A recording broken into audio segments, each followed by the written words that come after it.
जय श्री कृष्णा। राधे राधे। आज कार्तिक माह के शुक्ल पक्ष का शुक्रवार है, तो आज अपने सुनेंगे संतोषी माता की कहानी।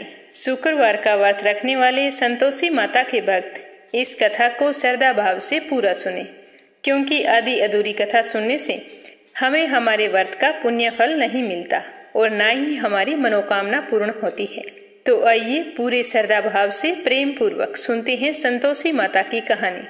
कथा शुरू करने से पहले कमेंट बॉक्स में संतोषी माता की जय हो जरूर लिखें। बोलो संतोषी माता की जय हो। एक बुढ़िया थी, उसके 7 पुत्र थे। 6 कमाने वाले थे और एक निकम्मा था। वह कोई भी काम काज नहीं करता था। बुढ़िया माँ जब 6 पुत्रों की रसोई बनाती तो उन्हें बड़े प्यार से भोजन कराती। उसके पीछे जो भी उनकी जूठन बचती उसको इकट्ठा करके 7वें बेटे को दे देती, परंतु वह तो भोला भाला था, मन में कोई भी विचार नहीं करता। एक दिन वह अपनी बहू से बोला कि देखो मेरी माता का मुझ पर कितना प्रेम है, मुझे कितने प्यार से खाना खिलाती है। तो उसकी बहू बोली, हाँ हाँ क्यों नहीं, सबका जूठा बचा हुआ जो तुम्हें खिलाती है। तो वह बोला कि ऐसा कभी नहीं हो सकता, मेरी माँ ऐसा नहीं करती। तो उसकी पत्नी बोली कि तुम्हारी माँ तो ऐसे ही करती है। तो वह बोला कि जब तक मैं अपनी आंखों से ना देख लूं मैं मान नहीं सकता। तो बहू ने हंसकर कहा कि जब आंखों से देख लोगे तब तो मानोगे। कुछ समय बाद एक बड़ा त्योहार आया। घर में 7 प्रकार के भोजन और चूरमा के लड्डू बने। वह यह देखने के लिए सिर दर्द का बहाना बनाकर रसोई में पतला कपड़ा ओढ़कर सो गया और कपड़े में से सब कुछ देख रहा था। एक एक करके उसके 6 भाई भोजन करने के लिए आए तो उसने देखा कि माँ ने उनके लिए सुंदर सुंदर आसन बिछाए हैं, 7 प्रकार की रसोई परोसी है और बड़े ही आग्रह से उन्हें भोजन करवा रही है। वह चुपचाप देखता रहा। जब सारे भाई भोजन करके चले गए तब उसकी माँ ने उन जूठी थालियों में से सारी जूठन को इकट्ठा किया और एक बड़ा सारा लड्डू बनाया। जूठन साफ करके बुढ़िया ने अपने बेटे को पुकारा और कहा कि बेटा खड़ा हो जा, भोजन कर ले। देख तेरे सारे भाई भोजन कर गए हैं, अब तू ही बाकी बचा है। उठना, भोजन कब करेगा, तुझे भूख लगी होगी। तो माँ की बात सुनकर वह कहने लगा कि माँ मुझे भूख नहीं है, मुझे भोजन नहीं करना, मैं परदेश जा रहा हूँ। तो माँ ने कहा कि कल जाता आज ही चला जा। तो वह बोला कि हाँ हाँ आज ही जा रहा हूँ। यह कहकर वो घर से निकल गया। चलते चलते उसे अपनी बहू की याद आई। वह गौशाला में कंडे थाप रही थी। वह वहां जाकर बोला कि हम जावें परदेश को, आवेंगे कुछ काल, तुम रहियो संतोष से धर्म अपनो पाल। तो यह सुनकर उसकी पत्नी बोली कि जाओ पिया आनंद से, हमारी सोच हटाए, राम भरोसे हम रहे, ईश्वर तुम्हें सहाय। 2 निशानी आप री, देख धरूं मैं धीर, सुधी मती हमारी बिसारियो, मन रखियो गंभीर। तो उसका पति बोला कि मेरे पास तो कुछ भी नहीं है, यह एक अंगूठी है, ये ले लो और अपनी कुछ निशानी मुझे दे दो। तो उसकी पत्नी बोली कि मेरे पास क्या है, मेरे पास तो यह गोबर से भरा हुआ हाथ है। यह कहकर उसने अपने पति की पीठ पर गोबर की थाप मार दी और उसका पति वहां से चल दिया। चलते चलते दूर देश पहुंचा। वहां एक साहूकार की दुकान थी। वहां जाकर वह कहने लगा कि भाई मुझे नौकरी पर रख लो। तो साहूकार को तो जरूरत थी नौकर की, वो बोला कि रह जा। तो उस लड़के ने पूछा कि तनख्वाह क्या दोगे। तो साहूकार ने कहा कि काम देखकर दाम मिलेंगे। तो साहूकार की दुकान पर उसे नौकरी मिल गई। वह सुबह 7 बजे से शाम को 10 बजे तक नौकरी पर जाने लगा। कुछ ही दिनों में दुकान का सारा लेन देन, हिसाब किताब, ग्राहकों को माल बेचना, सारा काम करने लगा।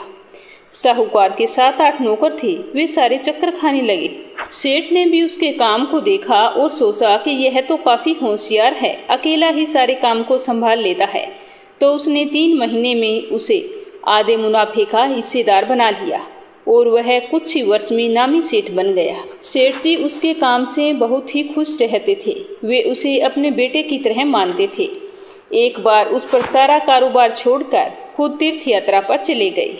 लेकिन जिस दिन से वह अपना घर छोड़कर आया था तो उसकी पत्नी को सास ससुर बहुत ही दुख देने लगे थे। सारी गृहस्थी का काम उसी से करवाते थे और जंगल में उसे लकड़ी लाने के लिए भेजते थे।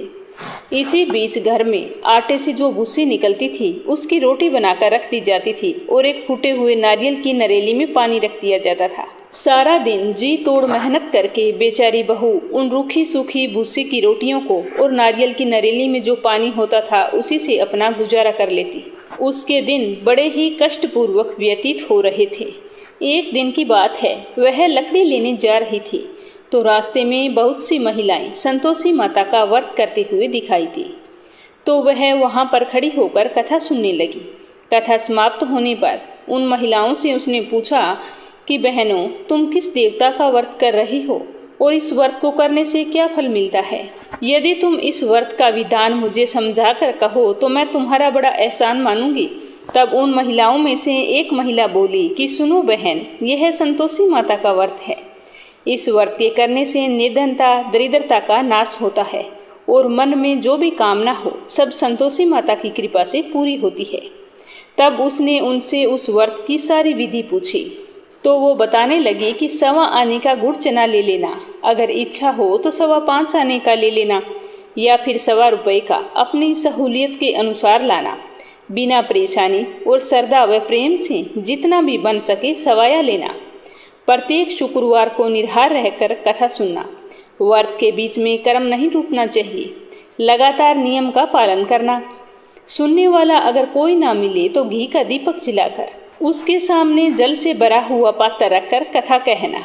जब तक कार्य सिद्ध ना हो नियम पूर्वक व्रत का पालन करना और जब आपका कार्य सिद्ध हो जाए तो व्रत का उद्यापन कर देना। 3 महीने में संतोषी माता मनोकामना पूरी कर देती है। यदि किसी के ग्रह खोटे हों तो भी माता वर्ष भर में कार्य सिद्ध करती है। फल सिद्ध होने पर ही उद्यापन करना चाहिए, बीच में नहीं। उद्यापन में 2.5 सेर आटे का खाजा और इसी परिणाम से खीर तथा चने का साग करना। 8 लड़कों को भोजन कराना। जहाँ तक हो सके देवर जेठ भाई बंधु के लड़के होने चाहिए। अगर ना मिले तो रिश्तेदारों के या फिर आस पड़ोस के बुला लेना। उन्हें भोजन करवाना और यथाशक्ति दान दक्षिणा देकर माता का नियम पूरा करना। पर ध्यान रखना कि उस दिन घर में कोई भी खटाई ना खाए।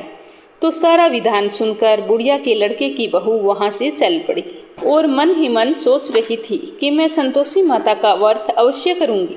मुझे विश्वास है कि संतोषी माता मेरी सारी मनोकामनाएं पूर्ण करेंगी। तो उस दिन वह लकड़ी लाकर लकड़ियों को रास्ते में ही बेच दिया और उन पैसों से गुड़ और चना लेकर माता के व्रत की तैयारी करने लगी। गुड़ और चना लेकर जैसे ही वो जा रही थी तो रास्ते में उसे एक मंदिर दिखाई दिया।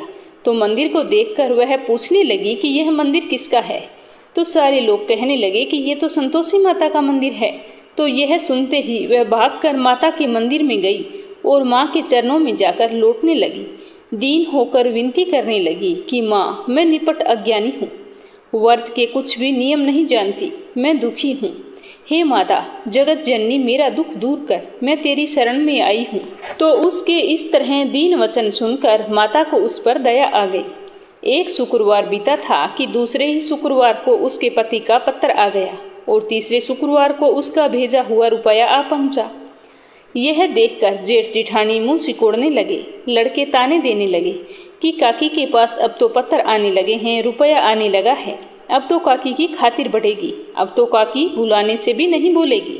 तो यह सब सुनकर वो बेचारी बड़ी ही सरलता से कहती कि भैया कागज आवे रुपया आवे तो हम सबके लिए अच्छा है। ऐसा कहकर आंखों में आंसू भरकर वह संतोषी माता के मंदिर में जाकर मातेश्वरी के चरणों में गिरकर रोने लगी और कहने लगी कि हे माँ, मैंने तुमसे पैसा कब मांगा था? मुझे पैसे से क्या काम, मुझे तो अपने सुहाग से काम है। मैं तो अपने स्वामी के दर्शन मांगती हूँ। तो संतोषी माता ने प्रसन्न होकर कहा कि जा बेटी, तेरा स्वामी जरूर घर आएगा। यह सुनकर वह खुशी से बावली होकर घर जाकर काम करने लगी और उधर संतोषी माता विचार करने लगी कि इस भोली पुत्री को मैंने कह तो दिया कि तेरा पति घर आएगा, लेकिन आएगा कैसे? वह तो इसे स्वप्न में भी याद नहीं करता। उसे याद दिलाने के लिए तो मुझे जाना पड़ेगा। इस तरह माताजी उस बुढ़िया के बेटे के पास जाकर स्वप्न में कहने लगी कि साहूकार के बेटे सो रहा है या जाग रहा है। तो वह कहने लगा कि माता, सोया भी नहीं हूँ और जागता भी नहीं हूँ, कहो क्या आज्ञा है। तो माँ कहने लगी कि बेटा, तेरे घर बार कुछ नहीं है क्या? तो वह बोला कि मेरे पास सब कुछ है, माँ बाप है, बहू है, क्या कमी है? तो माँ बोली कि भोले पुत्र, तेरी बहू घोर कष्ट उठा रही है। जिस दिन से तू आया है तेरे माँ बाप, भाई भौजाई उसे बहुत ही दुख दे रहे हैं। वह तेरे लिए तरस गई है, अब तू जा उसकी सुध ले। तो वह बोला कि हाँ माताजी, यह तो मुझे मालूम है, परंतु जाऊं तो जाऊं कैसे?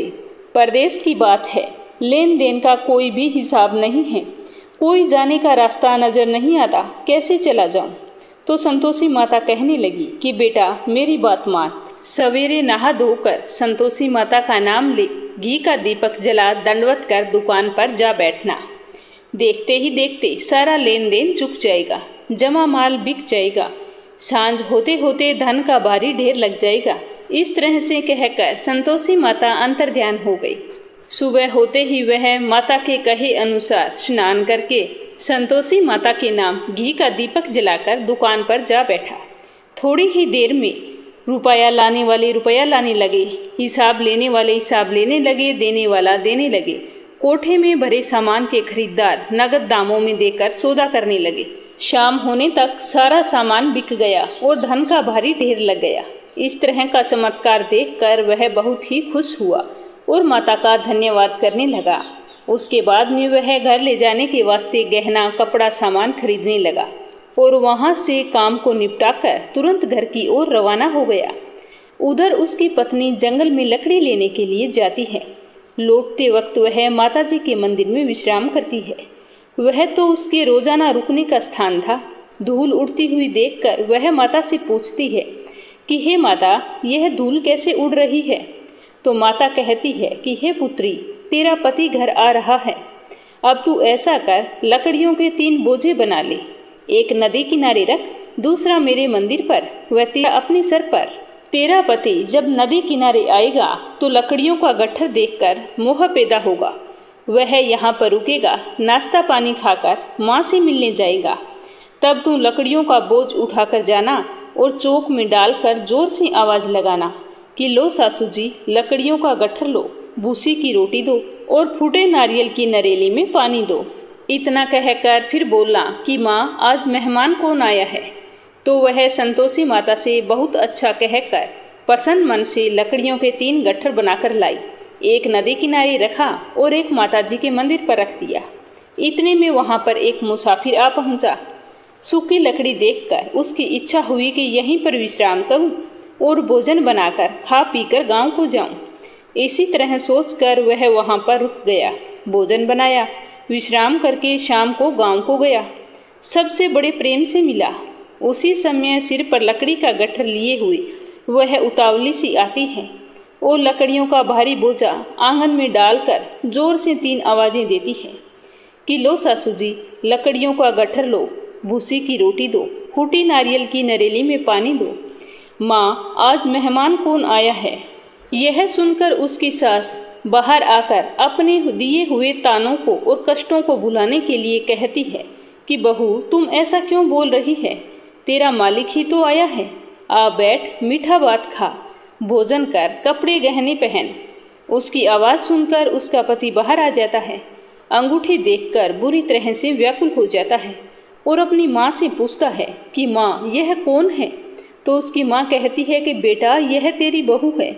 जब से तू गया है तब से सारे गांव में भटकती फिरती है, घर का काम काज कुछ करती नहीं है, 4 पहर आकर खा जाती है। तो वह बोला कि ठीक है माँ, मैंने इसे भी देखा है और तुम्हें भी देखा है। अब मुझे दूसरे घर की चाबी दे दो, मैं अब से उसी घर में रहूँगा।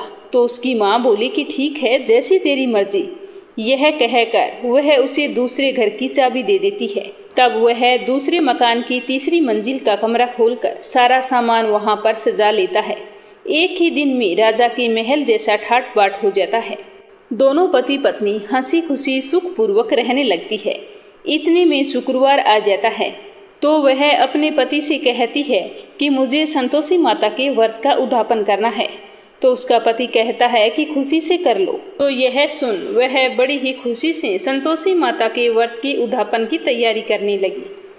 सारी तैयारी करके जिठानी के लड़कों को भोजन के लिए कहने के लिए गई। जेठ के घर जाकर जेठानियों से कहा कि मैं शुक्रवार के व्रत का उद्यापन कर रही हूँ, तुम बच्चों को भोजन करने के लिए भेज देना। तो जेठानियों ने उसके सामने तो बड़ी खुशी खुशी हाँ कर दी, परंतु पीछे से अपने बच्चों को सिखाने लगी कि देखो बच्चों, भोजन के समय खटाई मांगना, जिससे तुम्हारे काकी के व्रत का उद्यापन पूरा ना हो।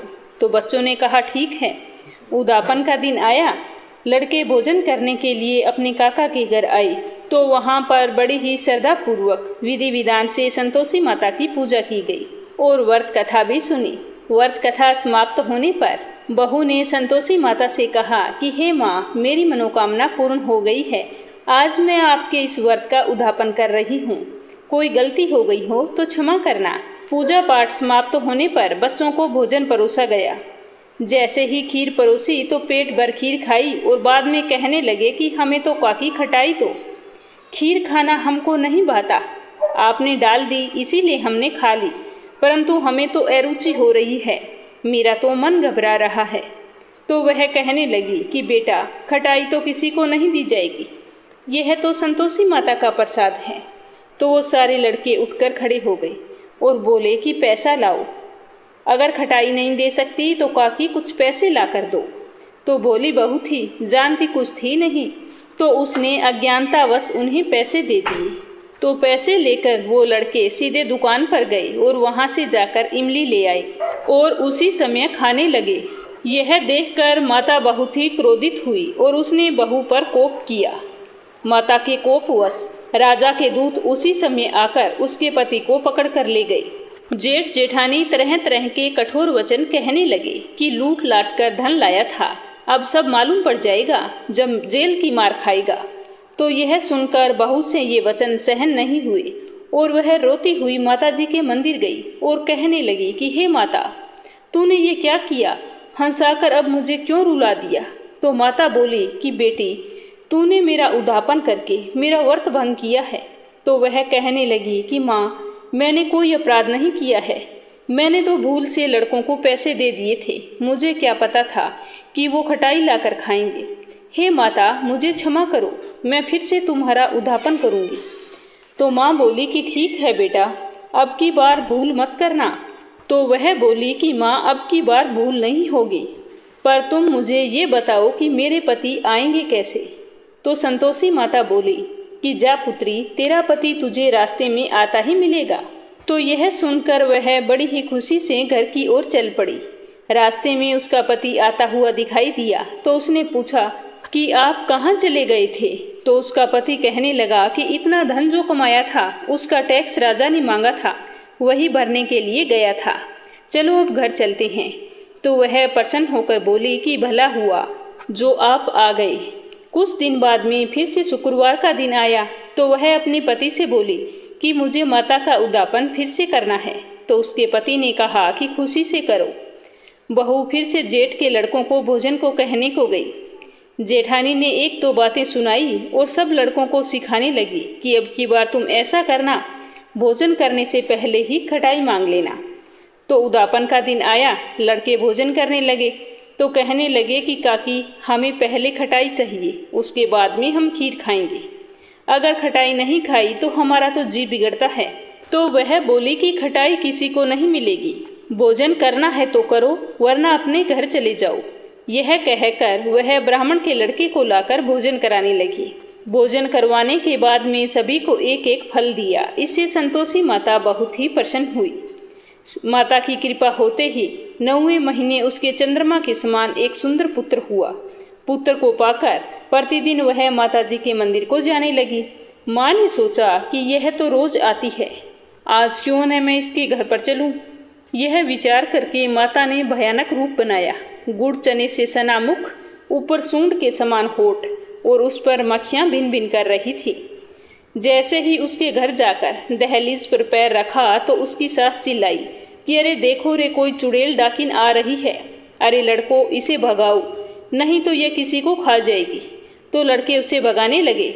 सब ने चिल्ला चिल्लाकर खिड़कियां बंद कर ली। बहू रोशनदान में से देख रही थी तो वह माता को देखते ही चिल्लाने लगी कि आज मेरी माता मेरे घर पर आई है और वह अपने बच्चे को दूध पीने से हटाती है और भाग पड़ती है। इतने में उसकी सास का क्रोध फट पड़ता है। वह कहती है कि इतनी भी क्या उतावली हो गई जो बच्चे को ही पटक दिया। इतने में माँ के प्रताप से वहाँ पर लड़के ही लड़के नजर आने लगते हैं। तो सासू की बात सुनकर बहू कहती है कि माँ, मैं जिसका व्रत करती हूँ वो यही संतोषी माता है। मुझे सब कुछ संतोषी माता की कृपा से प्राप्त हुआ है। तो यह सुनकर सभी ने माता के चरण पकड़ लिए और विनती करके कहने लगे कि हे माँ, हम मूर्ख हैं, अज्ञानी हैं, हम तुम्हारे व्रत की विधि नहीं जानते, इसीलिए तुम्हारा व्रत भंग कर दिया। हमसे बहुत ही बड़ा अपराध हो गया है। हे जगत जननी माता, आप हमारा अपराध क्षमा करो। इस प्रकार उन सब के क्षमा मांगने पर माता प्रसन्न हुई और सभी को आशीर्वाद देते हुए वापस चली गई। हे संतोषी माता, जैसा आपने बहू को फल दिया वैसा सबको दे। पढ़ने में या सुनने में कोई भूल चूक हुई हो तो क्षमा करना। अपने भक्तों की सारी मनोकामनाएं पूर्ण करना। जय हो संतोषी माता की।